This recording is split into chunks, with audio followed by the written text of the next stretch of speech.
অন্তরটা চাইতেছে জামাত যদি একবার আসে, আল্লাহ রহমত আমাদের তাদের জন্য, আমাদের যে কর্মীরা আছে যাতে সূক্ষ্মভাবে কাজ করতে পারে, এই জন্য আমার একটা ভিতরের কান্না আসতেছে যে আমাদের জামাতটা যেন আসে। এটাই আমার কিছু আমাদের চাওয়া পাওয়া নাই।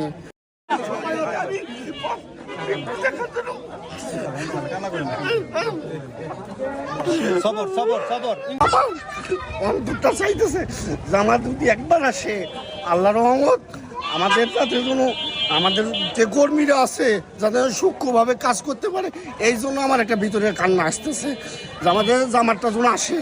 এটাই আমার কিছু আমাদের চাওয়া পাওয়া নাই।